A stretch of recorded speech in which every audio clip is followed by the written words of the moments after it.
On the morning of August 3rd, 2019, a Yellowstone National Park backcountry patrol ranger named Martin Gebhardt drove his government-issue F-250 into the thoroughfare ranger station parking lot at 6:47 in the morning.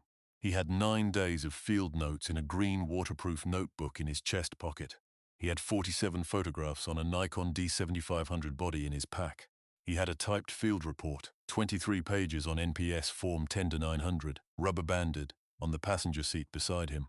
His boots were still damp from where he had crossed Two Ocean Creek at the drainage outlet at 4:30 that morning, 4 hours and 17 minutes before he pulled into the lot. He had not slept since the morning of August 2nd. He expected to find his supervisor, Diane Farber, in her office. He had worked under Diane Farber for 11 years. He had composed the sentence he was going to say when he sat down across from her, something along the lines of, "Diane, we need to have a conversation before this report gets filed, because what is in this report is going to require a conversation first." The man sitting behind Diane Farber's desk was wearing a green jacket, no agency patch on the shoulder, a Department of the Interior visitor badge on a lanyard, the badge number partially obscured by the plastic holder. He was approximately 50 years old, grey at the temples, clean hands, boots that had not been in the backcountry. He had a cup of coffee in front of him, and he offered Gebhardt one. Gebhardt declined. The man asked him to sit down. He asked whether Gebhardt had made copies of anything. He placed a document on the desk, 3 pages of text. No letterhead, no agency identification anywhere on the pages.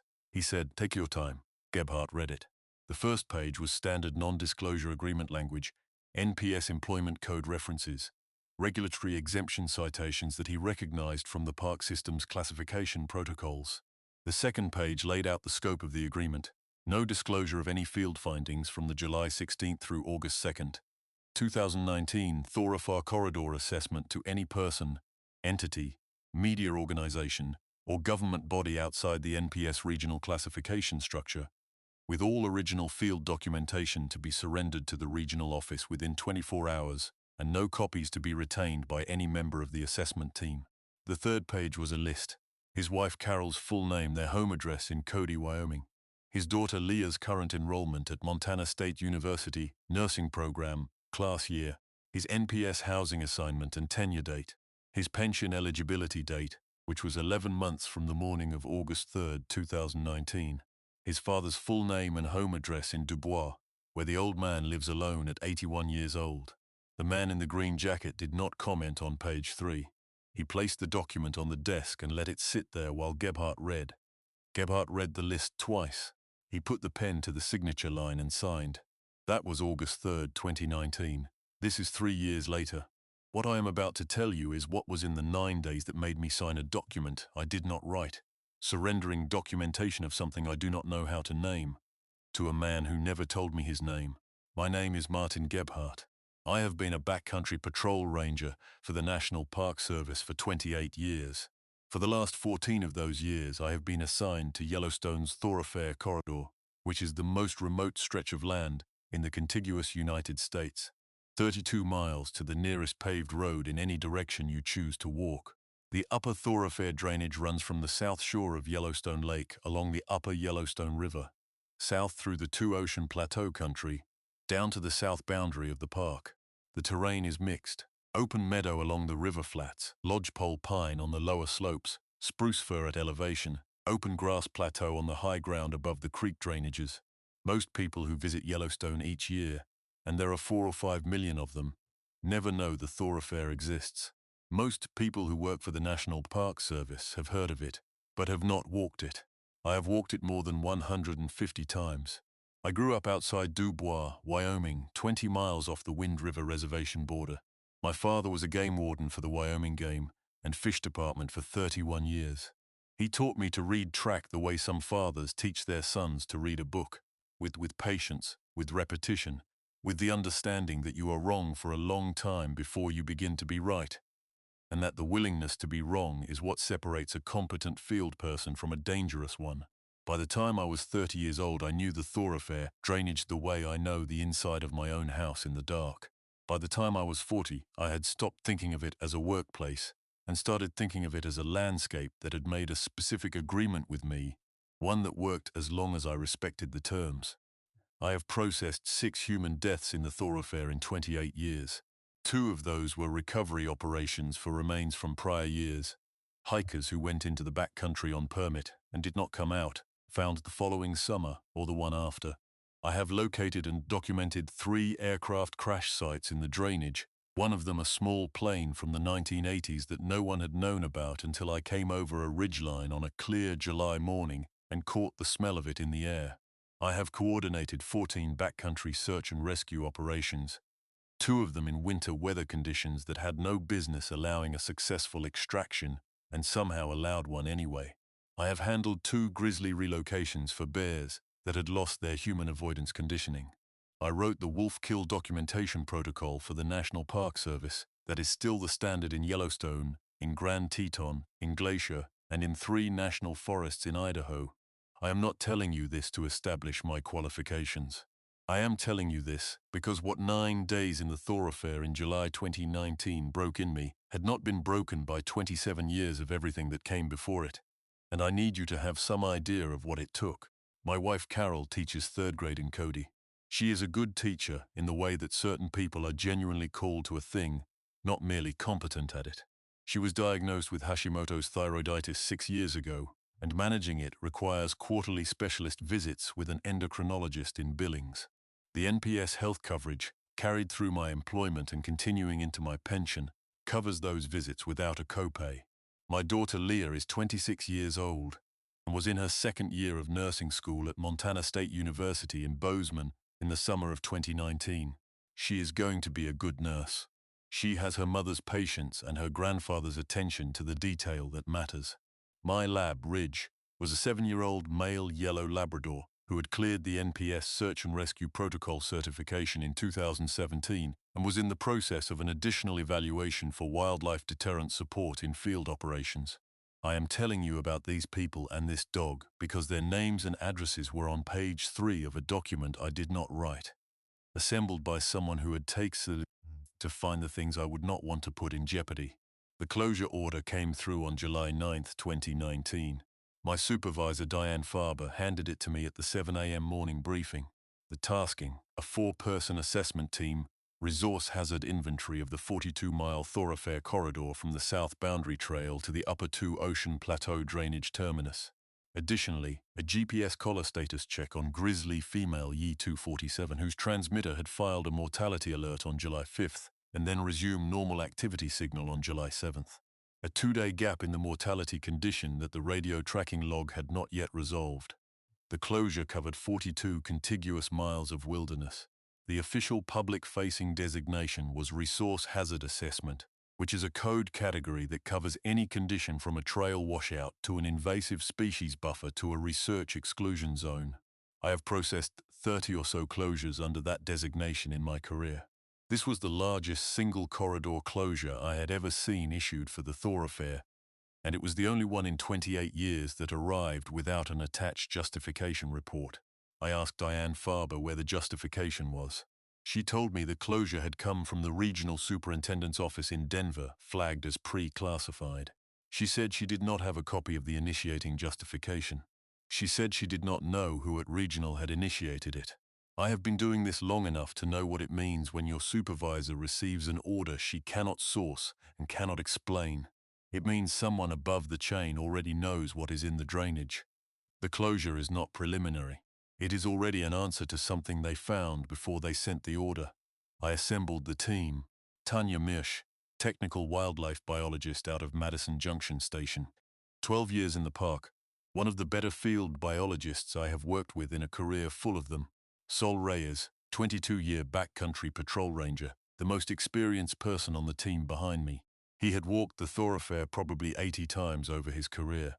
He had a stillness in the field that I had always trusted, and that I trusted going into this.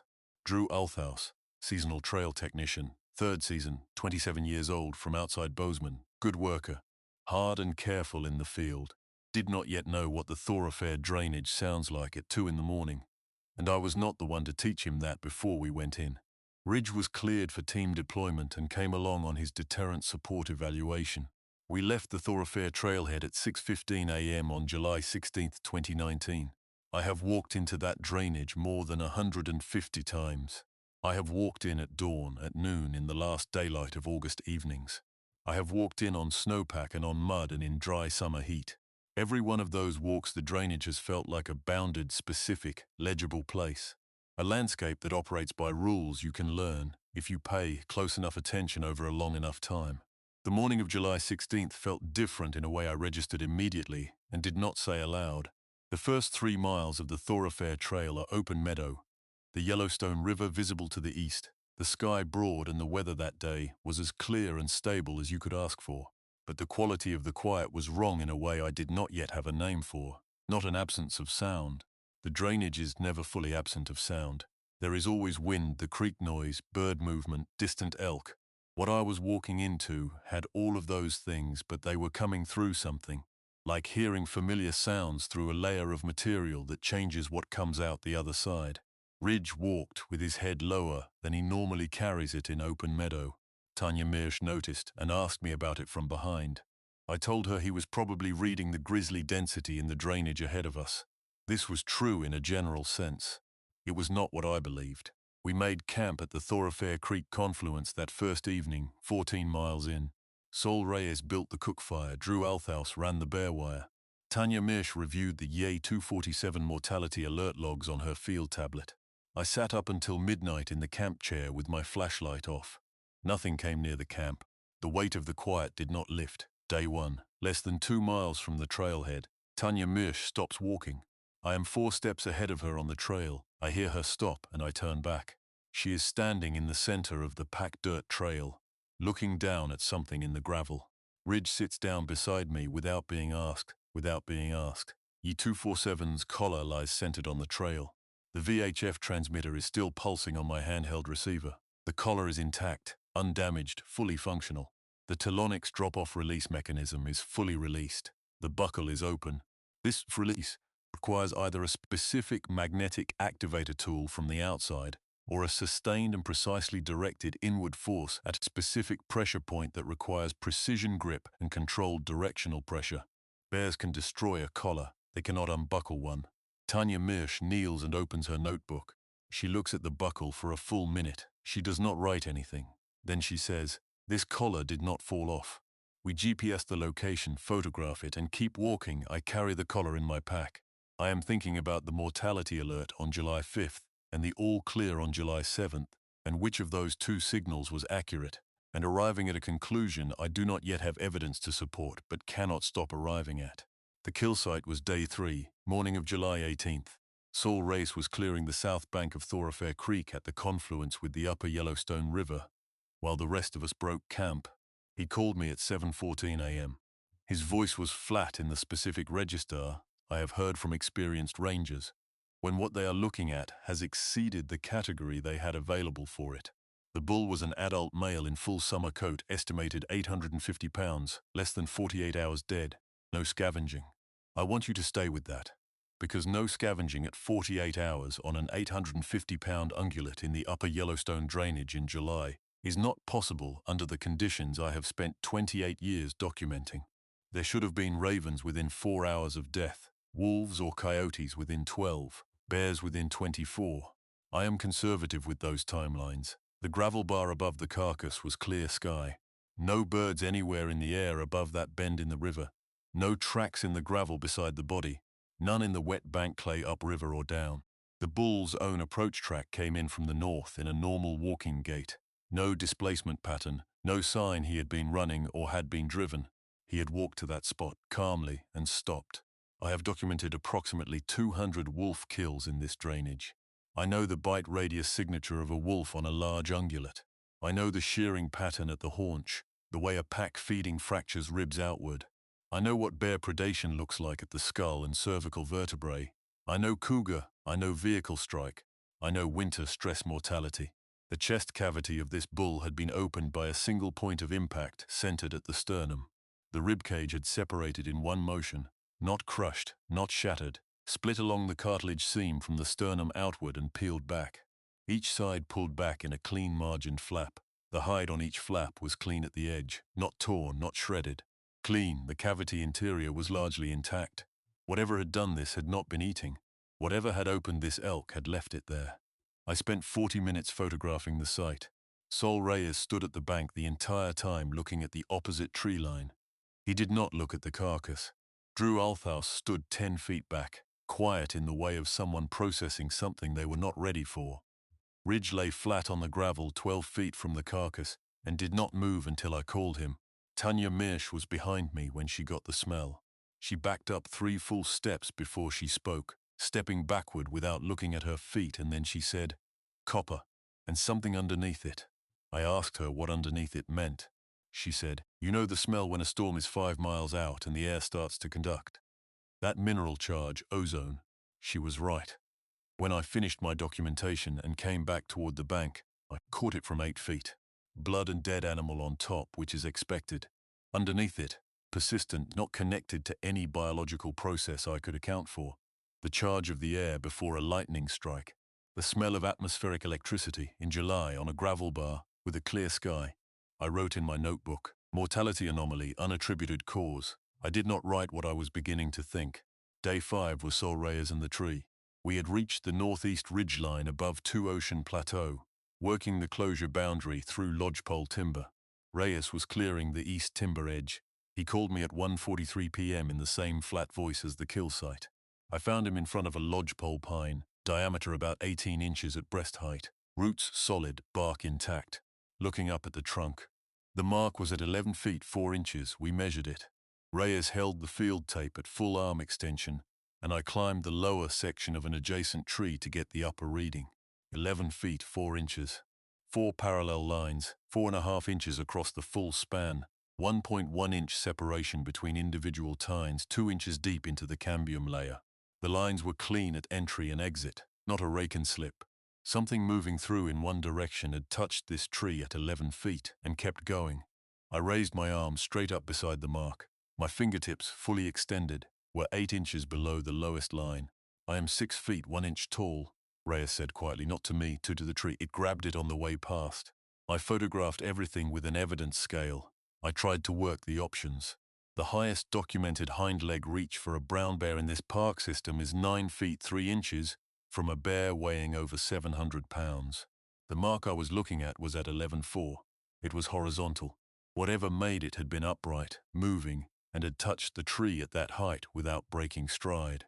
We walked back to camp in silence. Night 6 was the watch I keep returning to. My rotation was 2 a.m. I came out of the tent at 2:09 with my flashlight off. 43 degrees by the field thermometer at the camp chair. By 2:51 I checked it again. 32, 11 degrees in 42 minutes, clear sky, no wind shift, no cloud cover, no weather system within reach. Ridge would not come out of the tent. This dog has worked beside me in active grizzly encounters, has held steady through a defensive charge at 20 yards, has never in 4 years of field work refused to exit the tent. He would not come out that night. I could hear him inside, not whining, not growling, just still, very still, the way he goes when he wants to be invisible. I sat in the camp chair with my hand on the radio and my eyes on the northeast timber. The drainage was making the sounds it should make to the south and west. Water, the light wind moving through the upper canopy, the ambient register of the thoroughfare at night. The northeast quadrant was not making those sounds. The northeast was quiet in a way that was not ambient and not uniform. It had a location. 300 to 400 meters up the drainage, toward the Two Ocean Plateau ridgeline. The silence had a source, and the source was something that was there. I sat with it for 41 minutes and did not call it in. What I wrote in the notebook: temp drop 7:22:19, 43F to 32F, 29 to 2:51 a.m. No weather system. Ridge non-responsive to exit. Silence NE quadrant 300-400 meters, no visual. What I did not write was what I believed was sitting 300 meters to my northeast, close enough to the tent that Ridge could smell it through the nylon, and had been there long enough to be the reason the temperature dropped 11 degrees. I told the team the next morning that we would complete the northeast boundary sweep, the Two Ocean Plateau ridgeline, on day 8. I gave a reason about trail conditions. Tanya Mirsch looked at me before she nodded. She had smelled the ozone at the kill site, and she had told me on day 2 about Harvey Washakie, and she did not ask what I had heard on the 2 a.m. watch. She already knew I had heard something. Day 8, July 23, 2019, 13 minutes past 3 in the afternoon. Sol Reyes and I were on the ridgeline above Two Ocean Plateau, the northeast boundary sweep, splitting from Tanya and Drew at noon, per the two-team documentation protocol. The plan was to meet at the lower boundary marker by 5 p.m. We had been working the ridgeline for 4 hours. The documentation was complete. The weather was clear. The afternoon light on the plateau was the flat gold you get at that elevation in late July, the kind that lights the meadow grass from below, that makes the open high country look lit from inside. Reyes stopped walking. He reached out and touched my arm. He did not look at me. He looked at the meadow.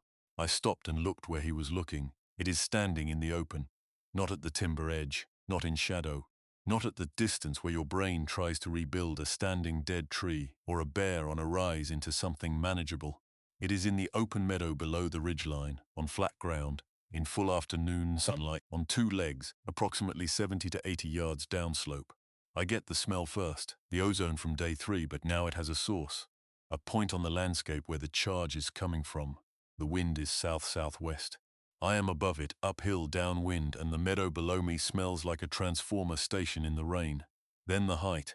The lodgepole saplings at the south meadow edge are approximately 8 feet. I know this because in 28 years I have built a professional habit of measuring things I see against things I know. The shoulder of what is standing in that meadow is above the 8-foot saplings, not the top of the head. The shoulder.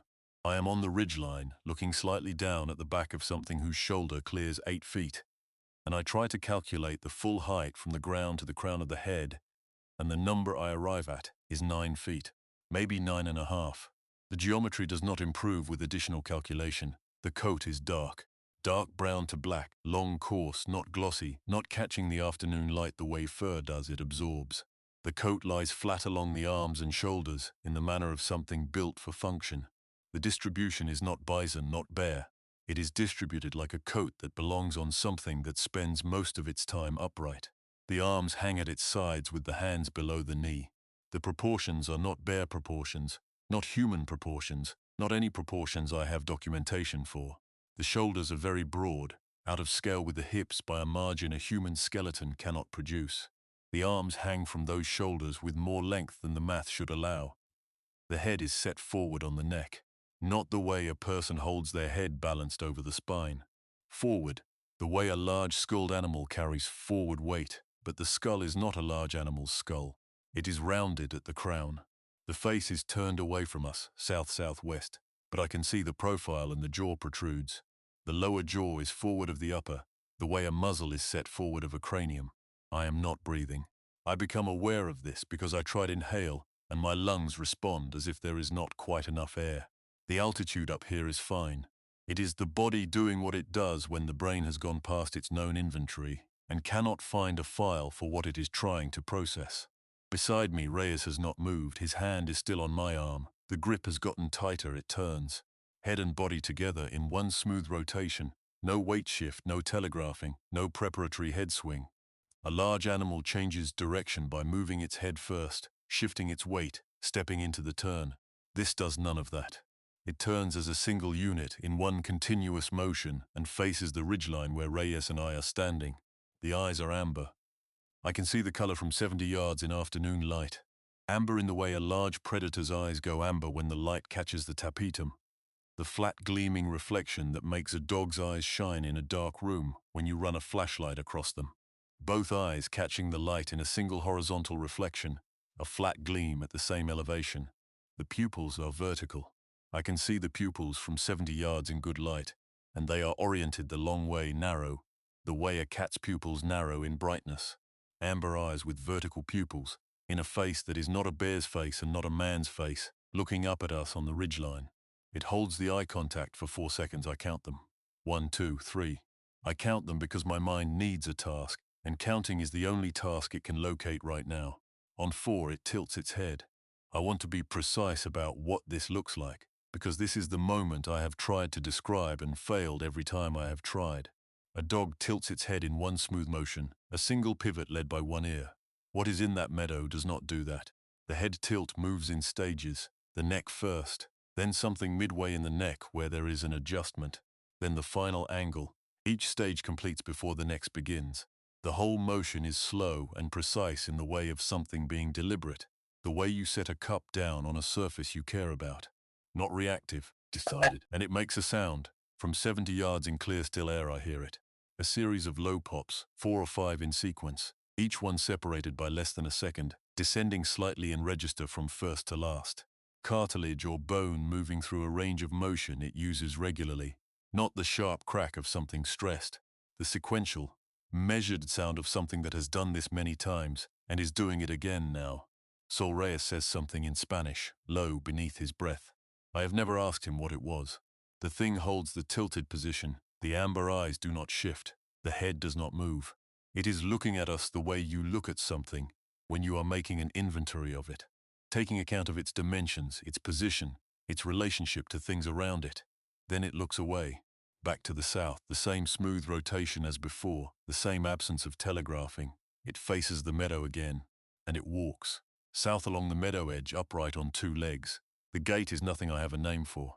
Not a bear's hip-heavy lurch, not a human's heel-to-toe, loose-limbed, economical. The arms swing past the hip with each stride in a motion that has more shoulder range than a human arm has, but looks completely natural for the body that is producing it. The stride is long. Against the meadow grass and the tree spacing I am watching it cross. The strides are not human strides by a margin that does not shrink as I watch it move. There is no urgency in the walk. It is not fleeing. It is moving because it was going to move, and Reyes and I on the ridgeline are not a reason to change that. It reaches the south timber edge and steps into the lodgepole shadow, and it is gone. 2 steps and it is gone. I stand on the ridgeline and look at the meadow. The grass moves in the light wind. A crow calls somewhere to the west. The meadow is empty in the way. A meadow is empty after something has just left it, which is different from the way a meadow is empty when nothing has been there. The entire observation was approximately 2 minutes and 40 seconds. I look down and my hand is on my sidearm. I did not put it there consciously. My hand is wrapped around the grip of the service pistol, holstered, not drawn, and some part of me that was still functioning professionally had already done the math. The best outcome of drawing and discharging that pistol at whatever was in that meadow would have been to make it aware we had done something hostile. That was not an outcome I wanted. Sol Reyes lowers himself to 1 knee on the ridgeline. Slowly, the way a man lowers himself when his legs have made a decision before his mind has caught up. He puts both hands flat on his thighs. He looks at the meadow. After a long minute, he says, "How tall do you have it?" I say 9, maybe 9.5. Measuring against the saplings, he says, "I had it closer to 10. But I was accounting for the slope." I say, "Yeah." He says, "Did you hear the neck?" I say, "I heard it from here." He does not say anything else for several minutes.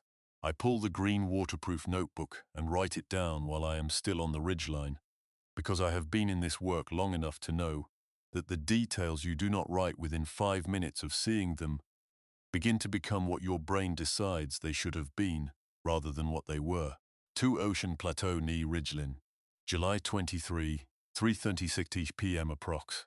Bipedal subject, open meadow, 65 to 80 yards, estimated height 9 to 10 feet, dark coat, forelimbs hang below knee, amber eyes, vertical pupils, head tilt audible at 70 yards, sequential pops, 4 to 5 in register.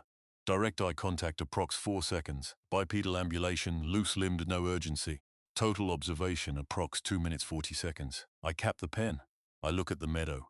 And I remember something Tanya Mirsch told me on day 2. She had mentioned it while we were standing on the south bank of the upper Yellowstone River, looking at the drainage ahead of us.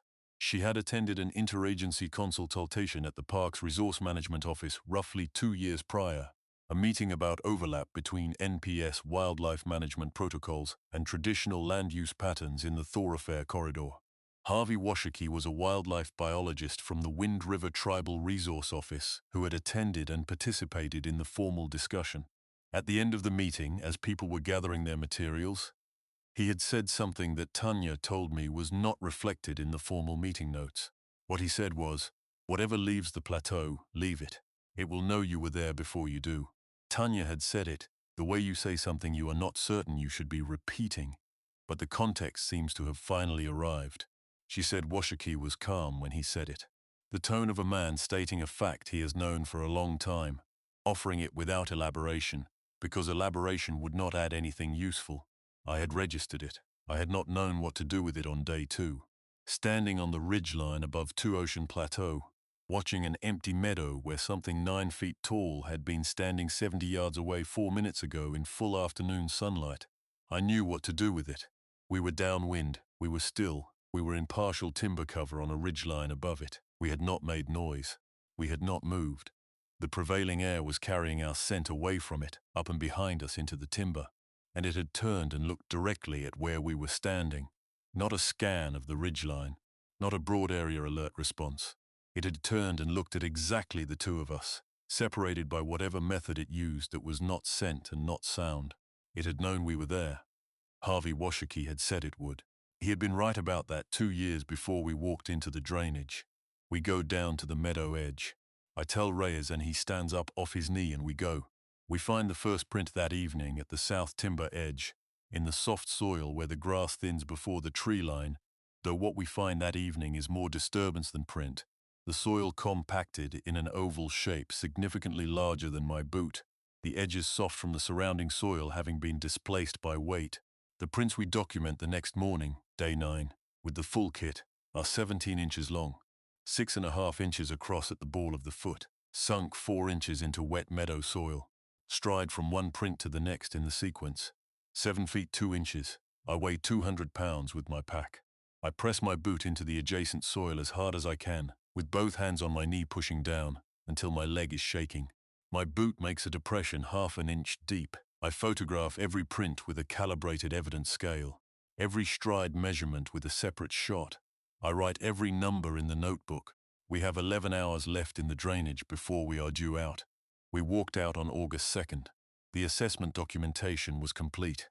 23 pages of field report, 47 photographs, GPS track logs, weather and temperature records, 2 soil sample collections, the recovered Y247 collar, and the full print sequence documentation from the 2 Ocean Plateau meadow. Drew Althaus had not been told what Reyes and I had seen on the ridgeline on day 8. We had told him we found significant wildlife sign in the northeast quadrant. This was true in the sense that every individual word of it was accurate. I had decided on the ridgeline that Drew Althaus was 27 years old in his 3rd season, and I was not going to hand him what I did not yet know how to carry myself. I have reconsidered that decision many times since. I do not know if I made the right call. Tanya Mirsch knew. She had been at the kill site. She had smelled the ozone and taken 3 steps backward. She had put her hand on the Y247 collar buckle for 3 minutes before she photographed it. She had told me about Harvey Washakie on day 2. On the last 4 miles of the walkout in the dark with headlamps, she came up alongside me on the trail and said, quietly enough that Reyes and Althaus behind us could not hear, "Are we going to be able to talk about this when we get out?" I told her I did not know yet. She said, "Gebhardt, I need you to know I understood what was in that kill site." I told her I knew. She said, "Sol told me about the meadow." I said, "I know." She said, "Somebody is going to ask us what we found." I said, "Somebody is going to tell us what we found." She did not say anything else for 2 miles. When she spoke again, it was about the trail conditions on the south approach and how the footbridge over the lower crossing would need a report filed before next season. She was right about that too. Practical woman. The man in the green jacket was behind Diane Farber's desk when I arrived August 3rd. No Farber. No explanation of her absence. He offered coffee. I declined. He asked me to sit down, asked if I had made copies of anything, and placed the 3 pages on the desk. First page, standard NDA language NPS employment code citations. Second page, scope of the agreement. No disclosure of any findings from the July 16 through August 2 assessment to any party outside the NPS regional classification structure. All original documentation to be surrendered within 24 hours. No copies to be retained by any assessment team member. Third page, the list. He did not explain it. He placed the document on the desk and let it sit. I asked him, "Is Tanya Mirsch being transferred?" He said she had already signed. I asked about Sol Reyes. He said Reyes was no longer with the Park Service. I sat with that. Sol Reyes, 22 years of backcountry work. One of the finest rangers this park has had. He had called in his retirement from the parking lot that morning, before he came into the building, before anyone from the regional office could be waiting behind his supervisor's desk. He had decided on the ridgeline that he was not going to let anyone take that decision from him. I know this because he told me, 6 months later on the phone, that when the thing in the meadow turned and looked at them, and he felt the air move when it turned, He had made a decision of his own. He had decided he was done, and that done was going to be on his terms. I asked the man in the green jacket for 24 hours to review the document. He said he needed the documentation kit before I left the building. I placed the field report and the Nikon on the desk. I kept the green waterproof notebook. He did not ask for it. I do not know if that was oversight or if someone had assessed the notebook without the photographs as insufficient to anchor anything usable as evidence. The notebook is in a fireproof lockbox under the bed in the guest room. I put my name on the signature line. Carol's endocrinologist appointment was 6 weeks out, and the coverage through my employment paid for it without a copay. That was the reason I gave myself in the moment, and I gave it to myself in the car on the way home, and I have given it to myself periodically since then, and it is a true reason, and it is not the whole truth. The whole truth is that I was 51 years old, and the third page of that document listed my father's name and his address in Dubois, where he lives alone at 81, and I did not want to find out what the alternative looked like. I drove home to Cody. I sat in the driveway with the truck running for an hour and 17 minutes. Ridge sat in the passenger seat and did not try to get out. Carol was at school. The house was quiet. I sat at the kitchen table and tried to write a version of what I had seen in the meadow on day 8 that fit into the categories my career had built for me. I tried for 2 hours. No version I could produce was consistent with both what I had seen and the categories I had available for seeing it. Sol Reyes called that evening. We talked for 40 minutes. He asked if I had signed. I said yes. He said he had too. Then he was quiet for a moment and he said, "Gebhardt, did you see the eyes?" I said yes. He said, "The head tilt. That sound it made," I said. "I heard it from 70 yards, he said. I was close enough to feel the air when it turned." I did not ask him to explain that. I knew what he meant, he said. It was deciding something. When it looked at us, it was making a decision. I said I knew. He said quietly, "It decided we weren't worth the trouble." I have thought about that sentence for 3 years. He meant it as one thing, I think, a kind of accounting. We had been on the ridgeline for 2 minutes and 40 seconds. 2 experienced men with a combined 50 years in the backcountry, and something that stood 9.5 feet tall and could open an 850-pound elk from the front in a single motion and remove a GPS collar from a grizzly bear, had looked at us for 4 seconds and a head tilt and decided we were not worth its time. What I think about is who it has decided the opposite about. The closure ran for 26 months. It came off the NPS public-facing system on September 14, 2021. No press release, no announcement. The code updated overnight, open with standard trail conditions. I know the date because I checked the system every 2 weeks for 26 months. Nobody called me. Nobody sent anything to the house. Whatever criteria governed the decision to remove the closure were not shared with the ranger who had spent 9 days in the drainage generating the documentation that was now archived under a resource sensitivity exemption and inaccessible to any external request. The thoroughfare trail is maintained. The campsite at Thoroughfare Creek Confluence, site code YNPTO2, has a new bear box on a concrete post with a bolted foundation, installed in summer 2020. You can pull a backcountry permit for the thoroughfare zone through the npsrecreation.gov portal. The permit window opens in spring. They issue 60 to 80 permits per season. If you put in for the campsite at Thoroughfare Creek Confluence this year, you will be sleeping in the clearing where Drew Althaus built the cook fire on the evening of July 16, 2019, where Ridge lay flat on the gravel 12 feet from the kill site and would not move until I called him. I retired from the National Park Service on January 9, 2022, 11 months before my full pension eligibility date. The math came out differently than it had on August 3, 2019. 3 years of carrying something with no one to put it down with will adjust the math on what a pension differential is worth. Carol is still teaching. Her Hashimoto's is stable and her most recent specialist visit in Billings went well.